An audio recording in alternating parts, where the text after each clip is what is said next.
Welcome back to Explaining Everything, the channel where we dive into the stories and mysteries behind everyday things. Today's question comes from one of our curious viewers, Arturo22. Thanks for the suggestion, Arturo. You asked, what causes the northern lights? If you've ever looked up at the night sky and wondered why it sometimes turns into a colorful cosmic light show, you're in for a treat. Today, we're uncovering the science, the myths, and the surprising details behind the auroras. So, grab a blanket, maybe some hot cocoa, and let's explore the dazzling phenomenon of the northern lights, right here on Explaining Everything.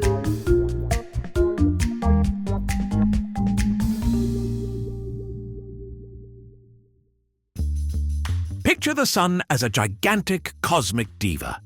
It's hot, explosive, and has a bit of a temper.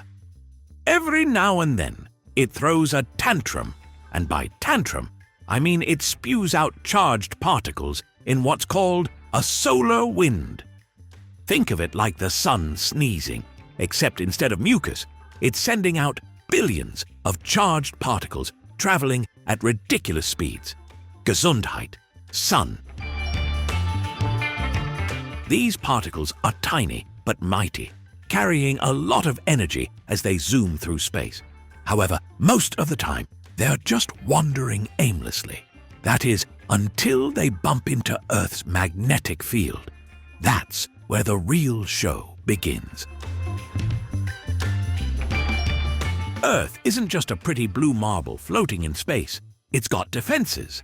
The planet's magnetic field acts like a giant, invisible shield. It's our version of a force field, and its main job is to keep us safe from harmful cosmic radiation.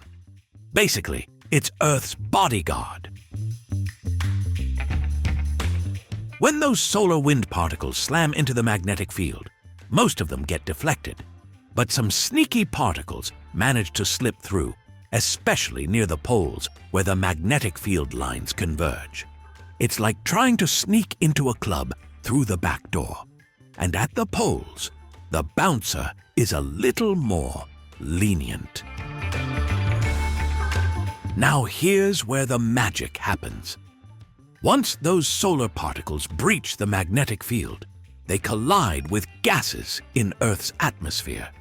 These gases, mostly oxygen and nitrogen, are minding their own business, just chilling, literally, up there.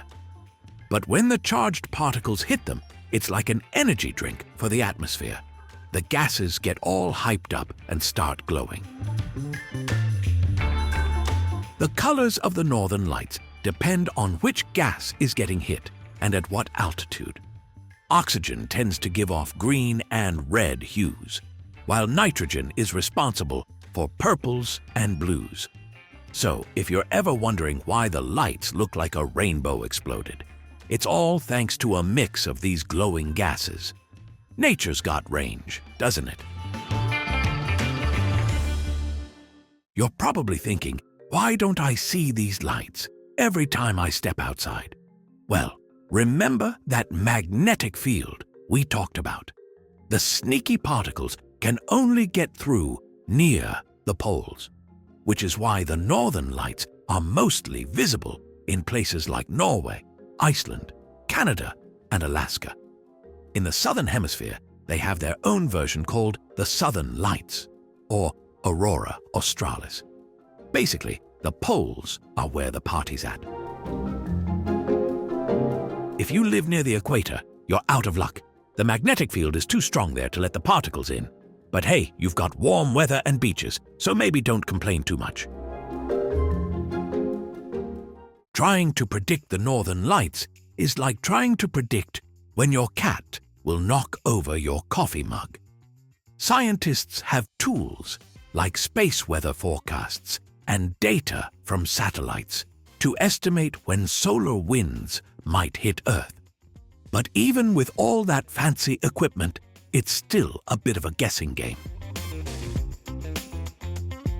Sometimes the sun sends out a particularly strong solar storm, which can make the lights more intense and visible farther south than usual.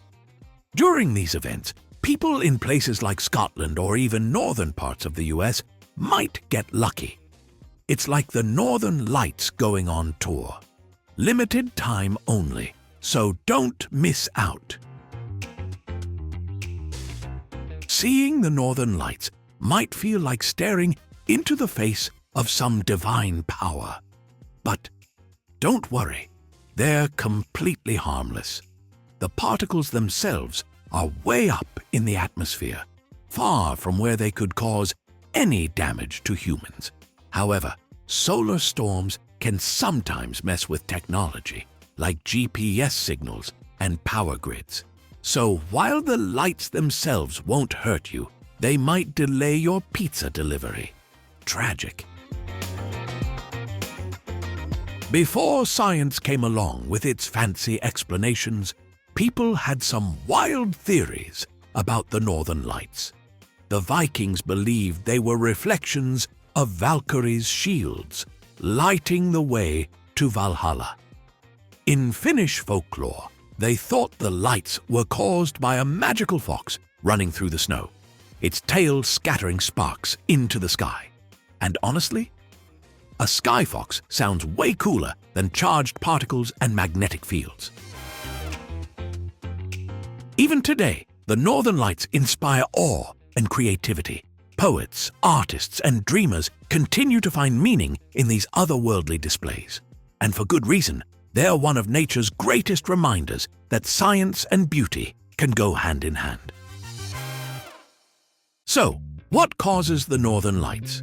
In short, it's a cosmic chain reaction that starts with the sun throwing a hissy fit, continues with Earth's magnetic field playing defense, and ends with atmospheric gases putting on a colorful light show. It's science, it's art, and it's completely mesmerizing. Next time you're lucky enough to see the Northern Lights, take a moment to appreciate all the cosmic chaos that had to happen for you to witness that spectacle.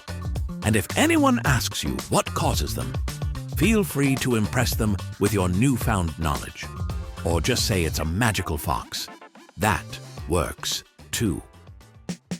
If you enjoyed this dive into the wonders of the Northern Lights, don't forget to like, subscribe, and hit that notification bell so you never miss an episode. And if you have suggestions for our next video, feel free to share them in the comments below. We'll be sure to give you an acknowledgement for your contribution. Thank you for tuning in, and join us next time here in the channel that answers all the why, what, who, where, and how questions you've always wondered about, here on Explaining Everything.